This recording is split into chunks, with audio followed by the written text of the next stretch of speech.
What's up, guys? I'm Kyle Milan. We are here live talking about industrial marketing. For those of you that are new to the content, we go live every week unless I'm traveling on site somewhere. We go live every week on Tuesdays to talk about industrial marketing because this is what I know. Industrial marketing, industrial sales is what I've done for the last 23 years. This is what we do here at MFG Tribe for some small clients and some massive brands, everything from industrial services and some industrial products, about a 50-50 split right now, and that's how I'd like to keep it. So if you guys aren't aware, have a YouTube channel with over 1,100 videos on it, where again, talking about industrial marketing, industrial sales, and please go over there to subscribe, turn on notifications. Like I said, we go live every single week on Tuesdays. Sales, we go live twice a month on Thursdays. If you're not following me on LinkedIn, hit that follow button. If you guys are coming from LinkedIn and watching this live, let me see those blue thumbs. So this is typically how the show goes down.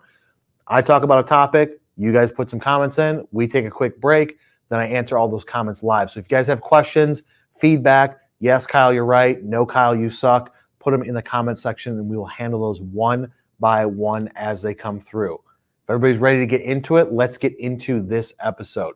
What are we talking about today? We're talking about content marketing for complex industrial products. If you guys are not in complex industrial products, there's still information that you can learn from this. And even if you're on the services side, complex services too, you guys need to pay attention to this. It's all about content marketing. This has been the theme, if I'd say the last 12 to 18 months, is it's all about content. How much content are you producing? And it's a simple equation for that. And there's a simple reason for it is that, before I get into my topics, let me just draw a real quick picture over here. So if this is you and this is your customer, you have this wall in between you, and this wall is noise. But what I mean by noise is, this is their personal problems, this is work life, this is politics, this is stuff they see on social media. And in order for you to break through this noise and actually get your message directly to them, you have to try and focus on these channels and create something that is going to resonate. So from a simple standpoint of you're trying to reach somebody, it does not matter who it is in industrial. It does not matter if they're an engineer, purchasing, operations, going after facilities maintenance. None of that matters. Everybody has noise that's blocking their inbox. I don't mean literally email, their phone calls, their messages on LinkedIn, their attention, trade shows, etc. Everybody has this noise barrier up. Your goal as a marketer is to figure out, how do I break through that noise? The best way to do it is going to be with content, because this is what has mattered, like I said, for the last year to year and a half. And this is what is going to continue to matter for the next at least couple of years. Now, how you do it and all of those things will change based on algorithms, based on tools, based on platforms. There will be minor tweaks there. But in general, it's all about content. And industrial companies are not producing enough content to break through that noise. It's that simple. They think, I'm going to wait for when somebody needs me, I'm going to focus on my SEO. And when they need me, they're going to search and I'm going to show up. But you have to go on the offense if you're looking to grow. Now, if you guys are happy with your growth, you're probably not paying attention to any of my content because you're like, we're good. I don't need some dude in a studio telling me what I should be doing. But if you guys are looking to grow, which hopefully you are, especially if you're paying attention to my content, In order to do that, you have to take massive amounts of action, and content should be the common denominator with all your strategies. It's like, what are we going to create? We can do these things, web, SEO, social, etc., but you have to have something you're creating and putting onto those platforms. So let's get into the main topics. Number one for complex industrial products, simple solution. You guys overcomplicate your stuff.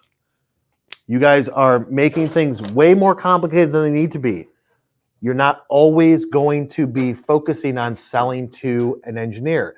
Even if engineers are your target demographic, you guys are overcomplicating that. You're overcomplicating the marketing process, and you're focusing on specs and sell sheets versus a solution. Everybody has a problem. Whether they know it or not, everybody has a problem. It's your job from a marketer standpoint to work with sales to figure out what are the common problems when they're having conversations. This is what I always talk about. Sales and marketing have to be together. They have to be united. They have to be speaking to each other. But usually in industrial, for all my redheaded people out there, I apologize in advance. Marketing is the redhead stepchild. It's the place where you go to create pretty things. That's what it's traditionally been. It's the department that is usually the smallest, but can provide the most massive amount of impact to the top of the funnel. It's also one of the most disrespected departments. Historically, rightfully so. I'm with you. I agree with it. Traditionally, 10, 15, 20 years ago, marketing's job was to support trade shows in industrial. Things have changed over the last 20 years. Stuff is more digital. Your website is a 24/7 marketing and selling machine. People come to it at all hours of the day. You're not relying on a salesperson to take some amount of action. Marketing is used in so many different ways to drive traffic to it, to set up warm calls for salespeople. But they're still not talking together frequently enough. So you have to start there. If you want to truly market, you have to talk to salespeople. You can do all your research and you can say, here's my market research. This is what people need. This is what people want. This is what the data show me. That's fine. And that's a good foundation. But before you can really execute, you have to talk to the salespeople. Because you have to understand the conversations that the salespeople are having. What are the questions that you're asking? Now, if your salespeople are like, dude, I go in there, I show up and throw up. I just say, here's the spec sheets on this machine. Here's the stuff we can do from a service standpoint. Here's the solution that all my products can solve for you. All of this data. A data-driven technical sale is not going to work as well as a solution-based selling method. This is what I've taught for over a decade. Is you have to ask questions to figure out the problem, provide a solution to them that's going to build that trust, and then get them to buy into your brand or what the solution is. Obviously, there's steps in between there, but that's the general consensus. And so what's happening is you're overcomplicating the marketing. When you're doing email marketing with, like, you're sending out content through email marketing, they're long emails explaining like, oh, here's all the benefits of what our product can do, blah, blah, blah. Nobody's reading it. Engagement is low. Open rate is not the best. I mean, that's probably because of the system you're using, the list you're building, et cetera. Stuff that we fix every day for our clients here at Manufacturing Tribe, every single day. This is what we do. So don't just take my word for it. Take the word of the last 8 years that this agency has been around. When I originally started it, we have been doing services strictly for industrial, and all of this data gets added up. And every single day and every single month, we're going through what's working, what's not, minor tweaks, et cetera. And we make pivot adjustments on a monthly basis for our customers and for ourselves. So we know what's working today may not work as well 30 days from now, and there's going to be an adjustment. What I know for certainty has worked for the last 10 years and will continue to work is a solution-based selling. And so marketing has to talk to sales, and you have to ask, what are the most frequently asked questions? Start there. What are the FAQs in the selling process? What do people ask about specifically on the product? When you ask people, well, hopefully you're doing solution-based selling. When the salespeople ask people, what are the common issues that you're having right now in your shop? What are the common issues you're having right now in whatever it is that you're selling, right? When they ask that question, what are the most common answers? And so you gather that information from them because they're the source. They're out there every day having conversations. So you gather all of that information and you build your marketing around it from a simplistic standpoint. Don't talk about your specs. That's great. You can have a spec sheet for those that want to nerd out and go through all the details on the product life cycles testing and all these things and purification and all that stuff. That's fine. Have that. I'm not saying don't have that, but don't lead with that. You need to lead with something simplistically. Do you care about the health of your employees from an air quality standpoint? Yes, I do. Okay, I've got a solution for you, right? It's that type of simple. Now, you wouldn't sell it like that, but it's that type of mindset is keep it very simple. And the best way to do it is start with the frequently asked questions.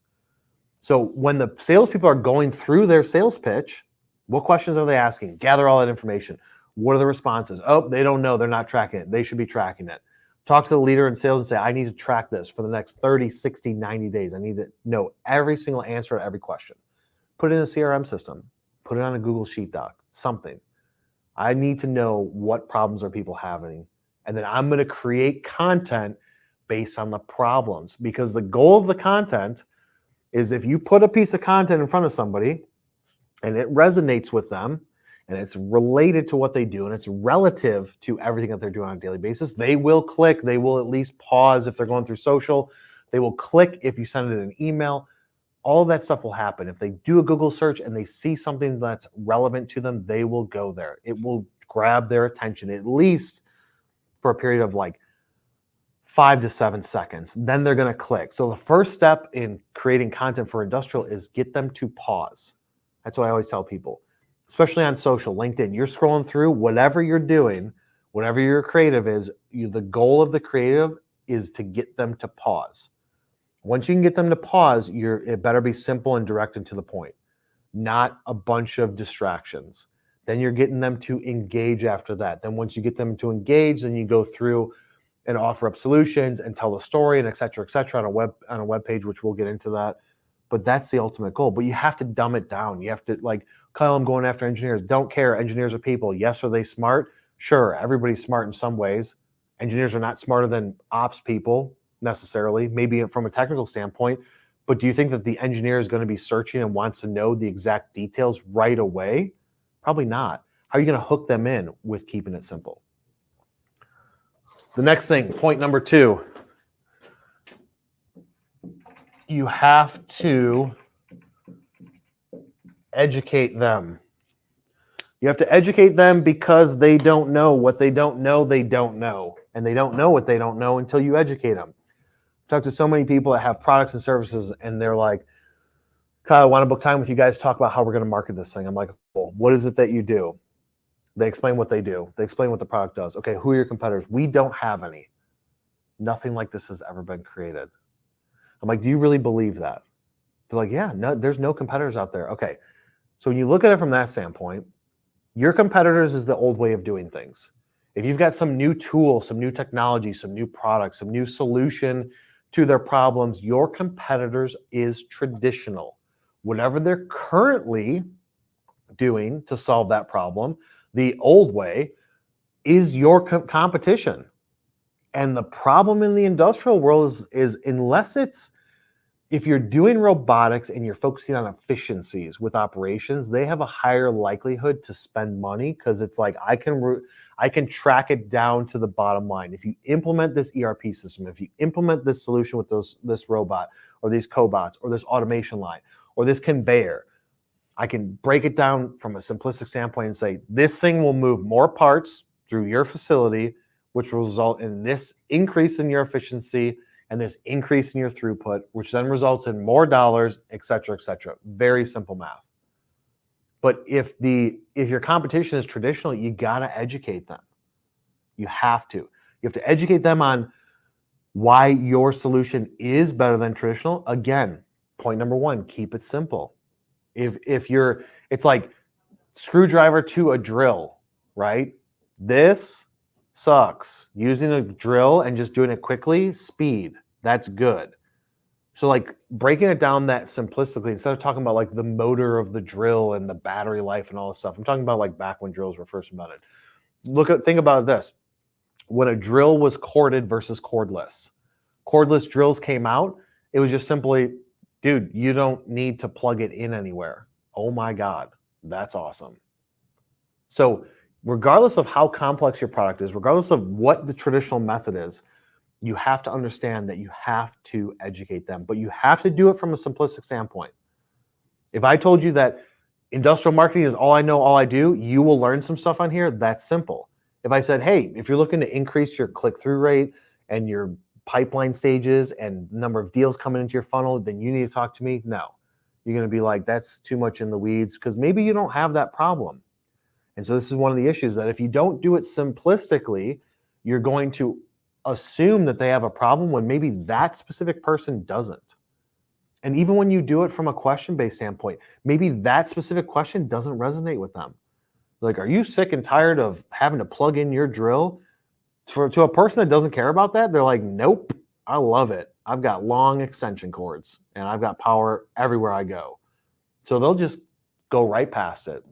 Whether it's a audio ad, a video ad, a YouTube ad, social media, emails, whatever, it does not matter. If they don't have that problem, they're going to be like, most of them are going to be like, nope, I'm going to scroll past it. So when you're educating them, how are we going to do it? Well, think about, how do you like to be educated? Education, the fastest way is going to be video. Creating content. What's another way you can educate people? Well, you got to go on the platforms where they're at. Social, specifically LinkedIn. Then the third way is going to be the written word.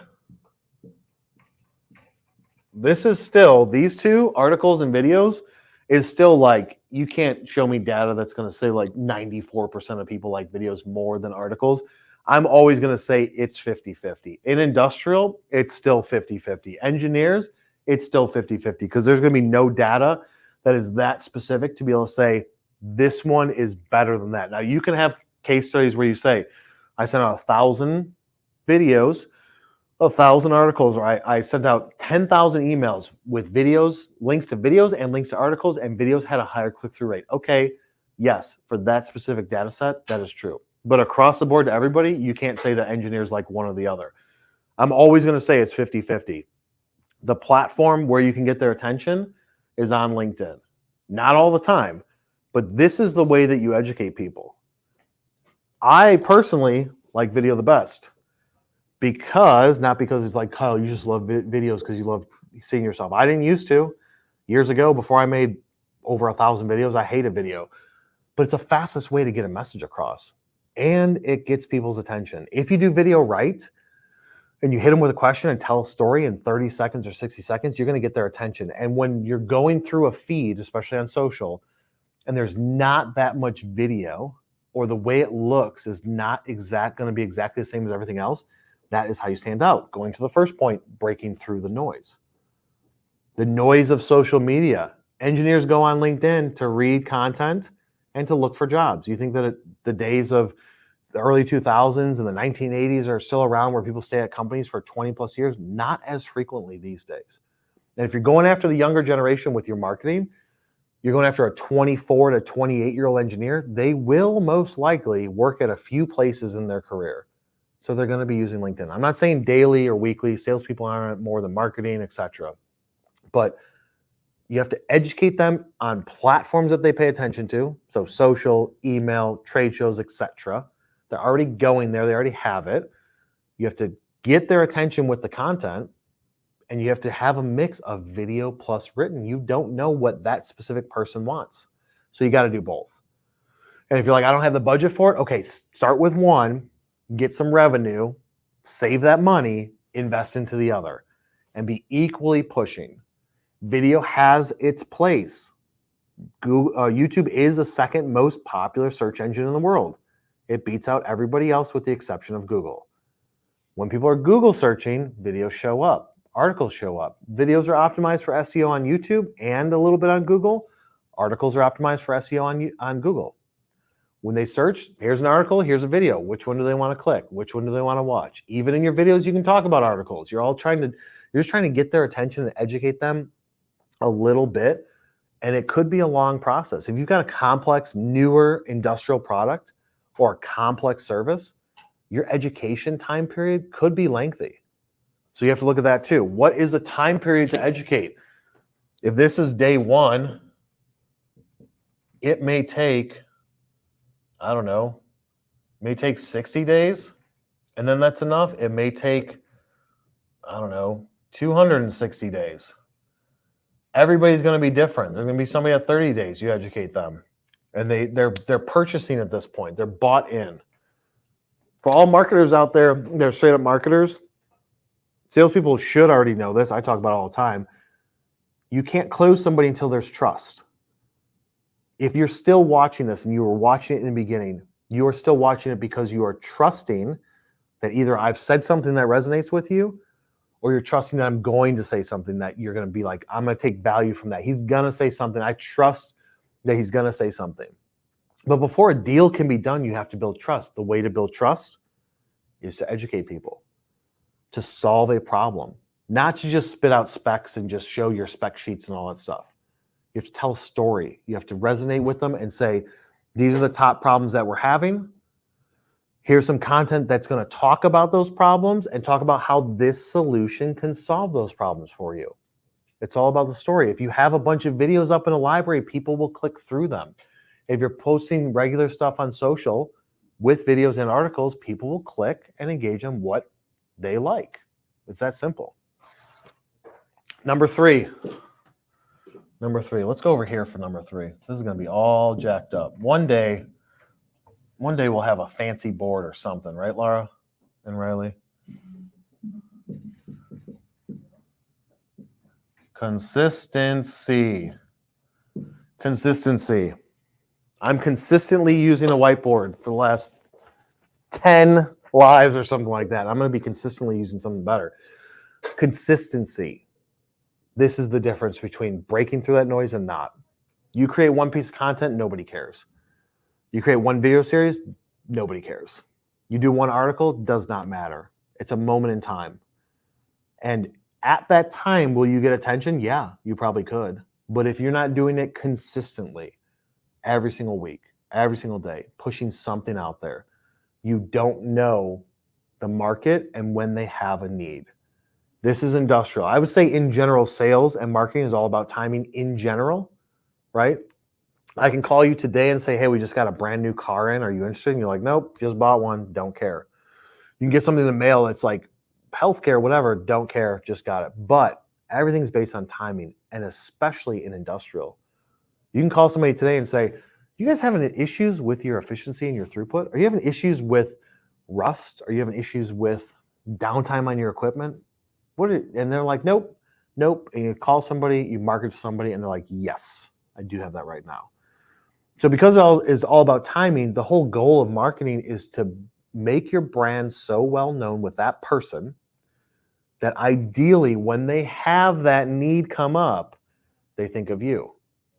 Well, the only way to do that is if you've done enough marketing, broken it down simplistically, educated them throughout the process, to where when they do have a need, they're like, yes, I want to call that person. I want to buy that product. There's tons of things that I see every single day, and I'm like, ooh, I love that. I would love to have that. Don't need it. It's like a need it or want it. I'm like, I want that, but I don't need it. But when I do need it, I'm going to get that. Or I'm going to develop a need to where even if I don't need it, I think that I need it because I'm bringing emotional into it. Because I'm so emotionally attached to that cool product that I'm like, I'm gonna subconsciously generate a need out of thin air, even though it's not real. I'm not letting my logical brain think it's strictly an emotion-based sell. And I'm gonna purchase that thing. But with you guys, you have to be doing it consistently. Usually what happens is like, we got a new product. We're gonna do a product release. We're gonna talk about this. We're gonna be on a show, and we're gonna do a PR newswire press release. We're gonna push it out there. And they're just like, all right, let's go. Let's wait. And then like a couple things trickle through like, let's go, dude. We got this new product is going out there. People know about it. And then it just all fizzles away. And then they're like, oh, okay, I'm gonna do something else. We got to push this out. We're going to do a video shoot. We're going to use an influencer. We're going to use a LinkedIn industrial influencer, and they're going to push this out there. And it's like, okay, you got some attention around it. Number one, did it result in actual revenue for you? Usually not. Sometimes, usually not. Because there's really nothing in it for that person. Like, oh yeah, I shot a video with your stuff. Cool. I got 168 likes. Great. Did it result in actual money? Usually not. But it's like you have to have the schedule set. You cannot have your up and down of like peaks and valleys. You can't have it like that. You cannot be inconsistent with your marketing and inconsistent with the creation of your content unless you want to be inconsistent with activity. If you're fine with that, if you're like, we're small to start off, we want slow and steady growth. That's something we hear a lot, right? With this brand, it's in a new market, it's complex product. We don't really know the market. We've got the team in place, but we want slow, steady growth. I hate those words. I hate the word slow. I want nothing to ever be slow. Usually people don't want things slow either. They just convince themselves that that's going to justify why they're going slow is because they said, yeah, we want control. You can have control and speed at the same time. It's just called controlled speed. It's called controlled growth. Growth to me is different than growth to a lot of people. I see growth like this, not like this. I want to move quickly because time is of the essence, because you never get necessarily another day. You never know what's going to happen. So you have to be consistent, push it out there. You want growth to happen. If you just test it for a week, it's not going to show you enough data points, but you have to be consistently pushing content out there. Kyle, how are we going to create the topics for this content? Go back to bullet point number 1. Ask questions from your sales team. Ask questions from your potential customers. Okay, Kyle, we're going to do a focus group. Cool. Is it really a focus group though? Or is this like 86 people you found on Facebook that are like, yeah, I'm kind of in this space? Your salespeople have all of the answers that you need as marketers. They know what conversations are being had. Ask them to record. If they're doing video meetings, ask them to record every single one. Put one of your marketing people to watch it. Watch it at 2x speed. Ask them for their notes from the call. Ask them to put those notes in a CRM system. We had a meeting, we had a presentation. These are the top hurdles that we're trying to overcome. All right, I'm going to make marketing around that. Consistently make marketing around it. Break it into 5 bullet points. What's your value proposition? What's your 5 problems that you're solving? That's your value proposition. I'm going to create content around it, but not just one video to solve this one problem, one video for the next one. I got my 5 FAQs. I'm going to do a video for each. Sure, that's a starting point. Why not do 50 videos for each? Why not take one topic and break it into 50 subtopics or micro pieces of content? Do one general video that's like in 2.5 minutes, 3 minutes, I'm going to explain this problem that our customers typically face and how we have solved it before. But then I'm going to take little clips of that to create more and more content, or little subshoots of like that topic broken out, right? Do a content wheel. So like, this is the problem that they have. The wear and tear on this machine. Okay, how does our product, hey guys, how does our product solve the wear and tear on this machine? Oh, well, we've got lubricity and we've got Teflon and we've got urethane and it does all these things. It can handle the heat environments and et cetera, et cetera. Okay, all those need to be broken out, but simplify it, right? Simplify it with your messaging. Usually it just gets way too technical. And the 4th one, this is the fun one, is going to be send it. And what I mean by send it is your web page and your calls to actions. Usually what people do is they do not focus enough attention on this or this. So you're sending traffic to a place that is not ready to receive that traffic because you've never really gone through it. You're like, dev team created something, looks good, stamp it for approval, but are you tracking the performance of that? You need to make sure that everything matches up. You're simplifying your messaging. You're simplifying your branding. You're trying to resonate with the person. You can go through the whole persona thing. Sure, great. I've talked to companies where they have like 12 different personas. They went through the persona mapping and did all this stuff. I'm like, what are you guys doing with all that information? All I need to know from you in this 30-minute call is job function, size of company, and industry. And I'll tell you how to market it. You can go through all that stuff. Cool. That's like higher education stuff. Like, that's college degree people's way of doing it, right? That's not me. I look at it simplistically and it works. But you have to make sure that everything lines up. Your content has to be pushed into multiple different places. You have to have your content on that landing page. When they come to that landing page, What are they going to see? Is it going to be simple, or is it going to be like show up and throw up? Change it all. Tear it down, rebuild it. That's the way to do it. Lead with those questions. Understand it from their mindset. They've got a problem. They're looking at you for a solution. They're not just kicking the tires on a car lot, right? They've got a problem. They're looking for a solution. Are you there to resonate with the solution? Are you having these problems? They're going to have one of the problems. If so, click here, expand on it, watch a video solving that problem. How does the product solve the problem? If they want to go deeper into the tech, you have it available for them to go deep into the specs and everything that is that you do, but keep it very simple and tell a story. When I come to the page, I want the story to be told.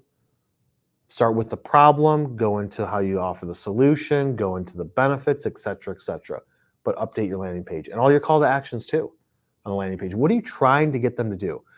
When you created this marketing strategy, the goal was what? You had some end goal in mind.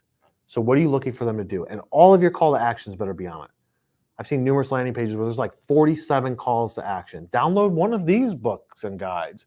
Download these brochures and etc.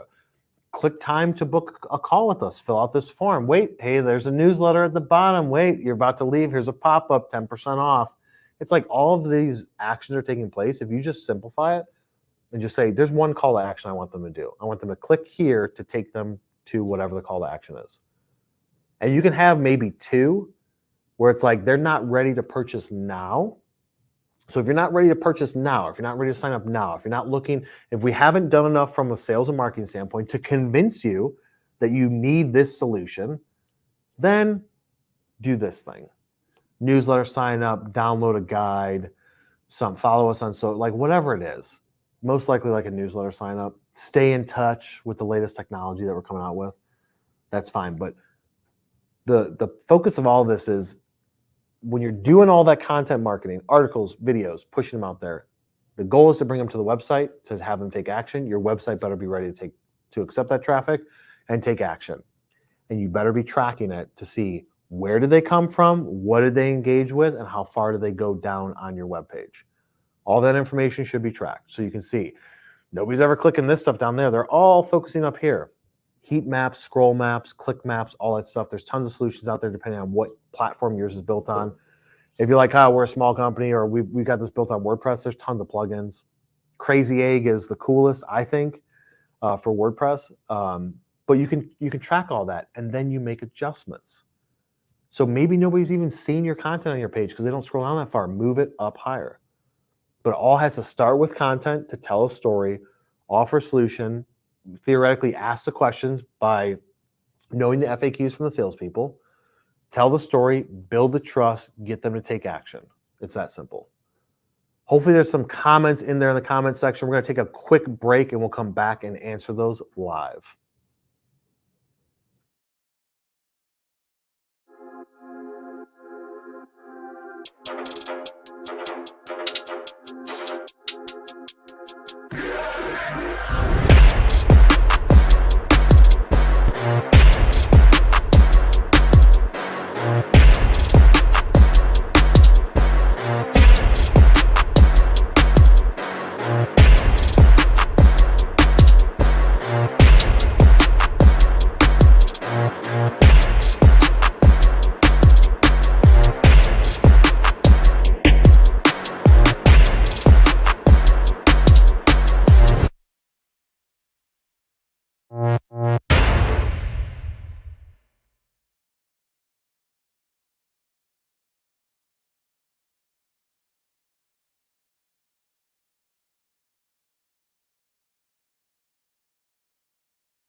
All right, guys, we're back. Hopefully you liked that short video.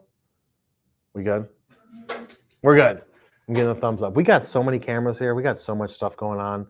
Sometimes it's hard to keep things straight. So bear with us for 1 second. Which camera are we on, Laura? Right now you're on that one. Right now I'm on that camera. What is up, guys? Checking out the whiteboard. We're about to switch over to the other camera. Now we're over here and we're good to go.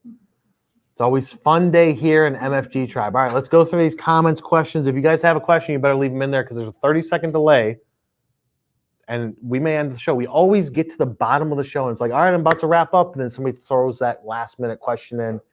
I appreciate you guys engaging. I appreciate you guys that have stuck around this long live. I appreciate you. I know you guys have stuff to do, especially coming up on the lunch hour for most of us. So appreciate you sticking with us. Let's go through it. Alrighty, so no questions yet, but we do have some comments. We got Tyler DeMontany. It says, first time attending an MFG Tribe webinar, so I'm looking forward to it. Let's go. Tyler, hopefully you've gotten some sort of value out of this so far. And if you're like, I got a little bit, go over to my YouTube channel, dude. I promise you will find some stuff over there. Jazz Baz on YouTube says, sounds like the book Challenger Sales. Have not read it, Jazz Baz, but if you say it's true, it must be true. Challenger Sales. I'll have to check that out.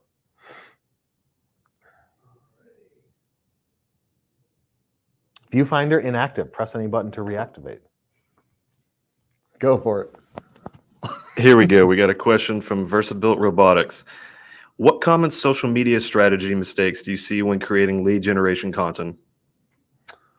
Common social media lead generation mistakes when creating social media content. Number one, wrong platform. Should be LinkedIn, and they go on Facebook, Instagram, etc. Number two, thinking that people are going to instantly take action to it, and your expectations are super high, but you don't have the audience for it. So if you're going organically, let's say you got 500 followers, expecting that you just post one time and you're going to generate leads. That is not how it works. Just based on how the algorithms in any social platform work, it's all based on, it sends it to a portion of your audience for your followers. So on a company page, even personal page, sends it to a portion of them based on engagement, sends it to more based on lack of engagement, sends it to less than the second time, and so on and so forth. What people think is, dude, I got 500 followers. I posted something for lead generation on my company page on LinkedIn. 500 people got that notification. They're all about to click. That is not how it happens. That is insane that people think like that. It's just, LinkedIn is not going to show your stuff to everybody unless you get an insane amount of engagement. So they overthink and put too much value in a single post. They don't do things consistently. If you're trying to do social lead generation, there's two trains of thought. Number one, go organic. Post frequently, regularly, get engagement, talk about how whatever it is that you can solve, different types of content, just like I laid out here. Doing all of that stuff consistently for months and months and months, and look at the data and say, these are getting the most engagement. Let's do more of those. Instead of doing 3 of those every 2 weeks, let's do 6 of those because they're getting more engagement. Everything's backed on data. The flip side of it is paid advertising on social. Number one, LinkedIn. For industrial, LinkedIn 100%. The type on LinkedIn is also important. You want to do it on display advertising within the feed. What does that mean? Scroll through your feed every second to, usually like the first thing you'll see when you refresh your feed is a second or third post says promoted or sponsored, depending on how they changed it that week. Then it's like every 6 to 8 posts is a promoted or sponsored post. Those things work. Well, Kyle, how do I determine the audience? That's another thing. The audience of who you're going after on paid, you can say, I want people in this industry, this job function, this company size, etc. Sure, that can work. But if you're scrappy and you're looking to get every single dollar out of it, uploading a list of companies, uploading a list of contacts, letting LinkedIn find those contacts and say, these 400 people are the only people that I want to see this ad. That's going to be the most engaging. It's going to build brand awareness and it's going to generate the most leads. We do this every day. I don't even know how many millions we managed last year for our clients. Probably on LinkedIn, probably around 1 million, just over 1 million. Total, I think we managed like 4 million in all of our PPC stuff. I did a video back at the end of 2023 talking about mistakes people made. And I went through the numbers of print, search, LinkedIn, etc. So those are the things, those are the issues I see people having. Let's go to those comments. Alrighty, so we got a lot of them coming in. All right. Schuler Rubber says, "We look at ours. I'll send you lunch." Yes, we will look at yours. You don't need to send us lunch. Just shoot me a message. We'll look at anything. We're here to help people out, man. That's what it's all about. And Tim Drinkwater is back. Drinkwater is back, and he is drinking that water. What's up, Timmy? And I'm just he gonna call him asks, Timmy. Hopefully, he's not offended. He asks, how do you spin it when you're trying to educate someone who thinks they know everything? Can't do it. Waste of time. If somebody thinks that they know everything, there's no way you can educate them. You need to move on. It's just like employees. People that come in and say that they know everything, you can't teach them. Don't hire them. So you have to understand that too often people waste time on trying to fit a square in a round hole. And so from a sales standpoint, if you go out there and you're like, hey, wanted to have a conversation with you about your CNC machine and whatever, they're like, nope, I already know everything. You can't teach me anything. Cool. See you later. Move on to the next person. That's why it's important to have big groups of people to go after. And even if you're like, my total available market is only like 1,000 people, okay, wean through those. 20% are going to say they don't need you. That's just how it works. So move on as fast as they say, you can't teach me anything. That's happened with me. Reach out to people and like, oh, I could teach sales. I've been doing this 20 years. Okay, cool. You obviously know everything. All right. And Schuler Rubber has another question. Do you have a series on how to set up sections in YouTube for industrial? I don't have a series on it, but that is a good idea on how to set up different playlists and series for industrial. Laura is writing that down right now on a Post-it note, and we will add that to our mix. Thank you, Schuler Rubber. All right. And this is from a LinkedIn user, doesn't say who, but it says, what is the best way to diffuse the tension between marketing and sales? That came from Mark Landers, my boy Mark. Mark, what up, dog? Best way to diffuse the tension between marketing and sales, have conversations. You have to make sure, and it should come from leadership. Leadership needs to say, I want everybody rowing in the right direction. That's going to require sales and marketing to be aligned. Sales does not take orders from marketing. Marketing does not take orders from sales. There is no hierarchy here. Now, people can mess that up. Wrong people in the wrong seats, they can mess that up. But it has to be working together in unison. We collaborate together. We're trying to row the boat in the same direction in order to get to the goal that we all agree on. Do we all agree on getting to this goal? Yes, we do. Here's how we're going to get there, by us working together.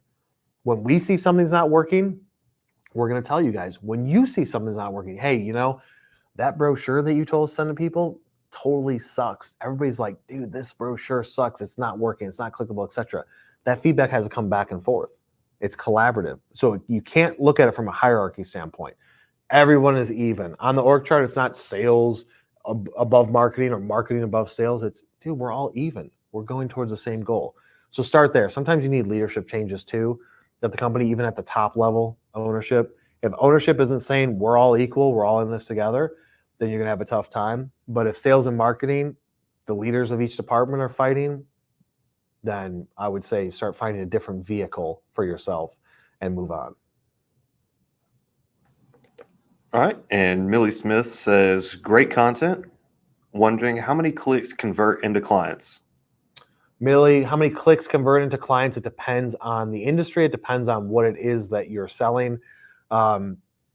That's data that has to be gone through for each individual situation. So you want to always focus on, like, people usually in marketing say conversions, right? These many people booked a call. These many people converted into something. You need to focus on how many of them actually turned into money. That's what we do here, is like vanity metrics of like conversions. 100 conversions last month on our Google ad spend. Cool. How many of them turned into deals, or how many turned into conversations? MQLs, marketing qualified leads. Well, 50. Okay, we got a 50% conversion rate from conversions to MQLs, 50%. How many of those turned into sales qualified leads, SQLs, actual deals, actual conversations where it's like, we're going to put pen to paper and try and work something out to close you? What's that percentage? Oh, it went from 50 to 5. Okay, so those 100 leads suck. They wasted my time. Or it went from 50 to 40. Okay, that's 80%, 75%, 80%. 50 to 25, I can work with that still. 25%, I can still work with it. So it depends on the specific situation, clicks to conversions, but it's something that you need to pay attention to and figure out which source is actually generating the most bottom line revenue for yourself. All right. Ryan Weber says, what do you look for when hiring for marketing and sales? What do I look for when hiring for marketing and sales? Something different than most people. So I don't look for anybody with necessarily experience. So we do things differently here with our recruiting process. So we look for people that if they have some experience, great. But we look for at the core, does the person fit the culture? And what we're looking for is people that are hungry, wanting to hustle, wanting to break through walls, wanting to go after that legendary status. We've got a list of 9 core values that everybody at the company sees. If you come in through an interview process, you see what our 9 core values are. That's how we gauge everything. If you don't fit those 9 core values, then you are not going to be further in the interview process. If you somehow get hired and eventually aren't matching up with those 9 core values, you will get fired and pushed out. That's just how it works. So I look personally here, and I set the tone for the culture here. I look for people that have that can-do attitude, willing to do whatever it takes, hustle, grit, determination. If I don't have the answer, I'm going to find it. I'm going to stay here until I figure it out. I'm not looking for people to just come in and be like, dude, I'll work 80 hours a week. Sure, sometimes that's needed. Other times it's not. But it's like if I come to you and say, we need to do this, are you like negative about it? I look for positivity. Anything can happen. Let's go and crush it together. As long as somebody has that, I can shape and mold them into anything. I can teach anybody anything here. You come in with certain skill set, like I know PPC, cool. I'm going to make you better in PPC. You're going to own that. Marketing automation, project managers, coming into sales.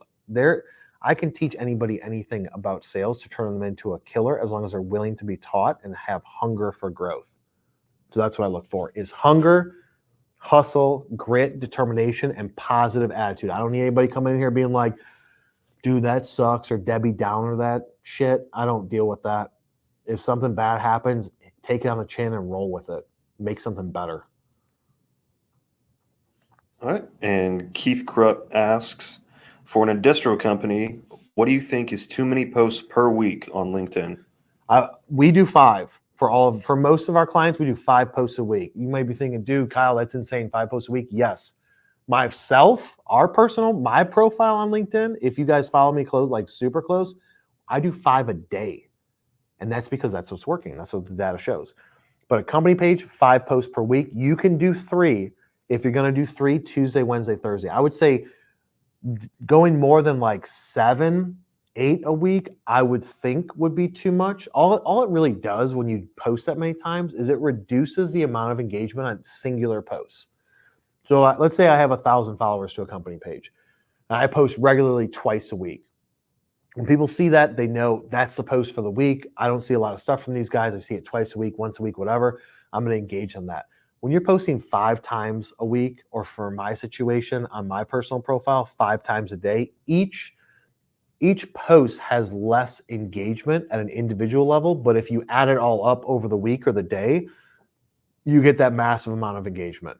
So I would say the frequency isn't as important as long as you hit those 3, Tuesday, Wednesday, Thursday, most popular times on LinkedIn. As long as you hit those 3, what's more important about is the types of posts. If you're just like article, eventually that's going to get played out. If you're like long form post, link to the website, long form post, link to website, short form post, link to website, that's going to get played out. You got to mix it up because people are going to see it and just like skim over. Oh, yep, there's another whatever. That's why even on our stuff, we have thousands of videos. We don't post 5 videos a day every single day because we have to mix it up with different types of content. Alrighty, and Brittany Wright says, marketing drives interest to sales. They absolutely need each other. Yes, absolutely, Brittany. Brittany knows, and Brittany's doing it all on her own. She's like, F it. I'm going to do sales and marketing. I'm going to drive my own deals for myself by doing some marketing because I don't have the resources to do it. And I'm going to drive deals for myself. You know it works. Alrighty, and then we have another question from Sai Bhavana Mehta. And she says, I'm an international student in marketing from Wright State. Do I have chances in the industrial industry without knowledge of it? If not, where do I start? Say that again. So she says, I'm an international student in marketing from Wright State University. Okay. Do I have chances in the industrial industry without knowledge of it? If not, where do I start? Yeah, I mean, everybody's got a chance in anything. So to answer your question, yes. Now, what you got to keep in mind is there is no industrial marketing university out there. Now, we will be creating one here, just like we have the industrial sales university here. But there is no university out there that's like teaching specifically to industrial. So when industrial companies are looking to hire people, they're not like, oh, wait a minute, you didn't learn industrial marketing. And to be honest with you, I have yet to meet a single. I have never in my life met a single person with a marketing degree that out of school actually knows something, like how it actually works. They usually do not. It's just a bunch of fluff. It's led by professors that don't really know the market. They're using technology and based on stuff that's old. So number one, I would say that your degree is a piece of paper. That's how I feel about degrees. But to get into industrial, you need to focus on it. You need to talk about if that's your passion. You need to apply for jobs in it, looking at a coordinator level, the lowest level that you can get to get in. And then once you're in it, now you have experience and focus on that experience. Stay at the first place for a couple of years, make some activity, like do some good things for it. Then you can move on from there, because then what matters to industrial companies is, do you have experience in my industry? If you're in plastics or metals or products or paper or corrugated, like logistics or whatever, any hiring person would be like, I need a marketing person, and they're going to post up a job. And if somebody's like, yep, I have experience, I've got 2 to 5 years experience marketing for industrial companies just like yours, all eyes go on that person because it's infrequent. The data shows it. I mean, we have it in our system. For every marketing person, there's, depending on the company size, 5 to 10 salespeople per single marketing person, sometimes more. Sometimes it's a 20-to-1 ratio. So marketing people in industrial that are good are rare. So get your experience in it. Take any job you can in marketing at that company, or even in adjacent sales, coordinator, whatever, and then move into marketing and then build up that experience. It's more about experience than it is the education. Probably gonna not make some friends with some of those comments. All right, any other comments that we want to add to it? Amanda Johnson just posted. Yeah. Let's go, Amanda. We just got one from Amanda Johnson. She says, Kyle, that is exactly what I did. I started as the field service coordinator and moved up to marketing after a couple of years. Yeah. So perfect example. Amanda did it because the position wasn't open. Maybe she didn't even know she had a passion for marketing. But let's say she's got a degree in marketing. She's like, well, shit, I can't get into marketing because maybe they didn't even have a job for marketing wherever she first went to. So she's like, I'm going field sales. Learned probably a bunch of stuff, then slid into marketing, now is able to apply that knowledge that she learned directly into her field, which is going to provide a massive impact. It's going to be more valuable to her company. And in 5 to 10 years, Amanda will be able to write her own check when it comes to a marketing job. She could probably go to any industrial company and be like, yo, been doing this for 8 years, did 3 years in sales, 8 years in marketing. This is what I did, looking to step it up a notch. She's going to be making at least 200 grand. Like at least, because that's valuable. Experience is valuable. I will pay. Salesperson comes in here, and let's say they're starting out.